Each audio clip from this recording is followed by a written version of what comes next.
वैज्ञानिक यह बता रहे हैं कि हमारे प्राचीन रिश्तेदार कैसे थे, वे कैसे संबंधित थे और उन्होंने विभिन्न परिदृश्यों और चुनौतीपूर्ण जलवायु में जीवन के लिए कैसे अनुकूलन किया।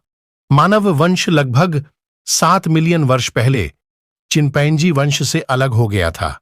निएंडरथल के पास सामान्य आधुनिक मनुष्यों की तुलना में अधिक मजबूत और गठीले शरीर थे, चौड़े और बैरल के आकार के पसली पिंजरे, व्यापक श्रोणी और आनुपातिक रूप से अग्रबाहु और अगले पैर छोटे। पुरुषों और 7 महिलाओं की 45 निएंडरथल लंबी हड्डियों के आधार पर पुरुषों के लिए औसत ऊंचाई 164 से 160 सेमी और 172 से 156 सेमी थी। महिलाओं के लिए तुलना के लिए 120 पुरुषों और 10 महिलाओं की औसत ऊंचाई क्रमशः 176.2 सेमी और 162.9 सेमी है। हालांकि यह 10 सेमी कम हो जाती है। 21 पुरुषों और 15 महिलाओं के आधार पर अवधि के अंत के करीब और वर्ष 1997 में औसत क्रमशः 167 सेमी और 182.7 सेमी था। जीवाश्म रिकॉर्ड से पता चलता है कि वयस्क निएंडरथल की ऊंचाई लगभग 147.5 से 177 सेमी तक होती है। हालांकि कुछ बहुत लंबे हो गए होंगे। निएंडरथल वजन के लिए 26 नमूनों में पुरुषों के लिए औसतन 77.6 किलोग्राम और महिलाओं के लिए 66.4 किलोग्राम पाया गया। 76 किलोग्राम का उपयोग करते हुए निएंडरथल पुरुषों के लिए बॉडी मास इंडेक्स की गणना 26.9/28.2 की गई, जो आधुनिक मनुष्यों में अधिक वजन से संबंधित है। यह एक बहुत ही मजबूत निर्माण का संकेत देता है। निएंडरथल LIPR जीन, जो वसा के भंडारण और शरीर की गर्मी के उत्पादन से संबंधित है, ऊनी मैमथ के समान है और इसलिए यह संभवतः ठंडी जलवायु के लिए एक अनुकूलन था। निएंडरथल की गर्दन की कशेरुकाएं आधुनिक मनुष्यों की तुलना में आगे से पीछे तक और अनुप्रस्थ रूप से अधिक मोटी होती हैं, जिससे स्थिरता आती है, संभवतः एक अलग सिर के आकार और आकार को समायोजित करने के लिए। हालांकि निएंडरथल वक्ष आकार में आधुनिक मनुष्यों के समान था। लंबी और सीधी पसलियां, चौड़े मध्य निचले वक्ष और निचले वक्ष में मजबूत श्वास के बराबर होती, जो बड़े होने का संकेत हैं। डायाफ्राम और संभवतः फेफड़ों की अधिक क्षमता के 12.2 की फेफड़ों की क्षमता 9.04 लीटर आंकी गई थी, जबकि पुरुषों की औसत मानव क्षमता 6 लीटर और 4.7 लीटर थी। निएंडरथल छाती भी अधिक स्पष्ट थी, त्रिकास्थि अधिक लंबवत झुकी हुई थी और श्रोणी के संबंध में नीचे रखी गई थी, जिससे रीढ़ की हड्डी कम मुड़ी हुई थी और अपने आप में कुछ हद तक मुड़ जाती थी।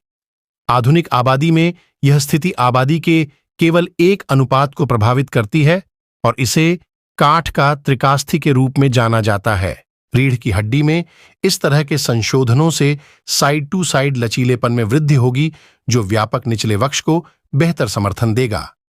कुछ लोगों का दावा है कि यह विशेषता सभी होमो के लिए सामान्य होगी, यहां तक कि उष्णकटिबंधीय रूप से अनुकूलित होमो एर्गस्टर या इरेक्टस के लिए भी अधिकांश आधुनिक मनुष्यों में संकीर्ण वक्ष की स्थिति एक अनूठी विशेषता है। इश्केशी शरीर के अनुपात को आमतौर पर ठंड के प्रति अनुकूलन के रूप में हाइपरार्कटिक के रूप में उद्धृत किया जाता है, क्योंकि वे मानव आबादी के समान हैं जो ठंडी जलवायु में विकसित हुए हैं।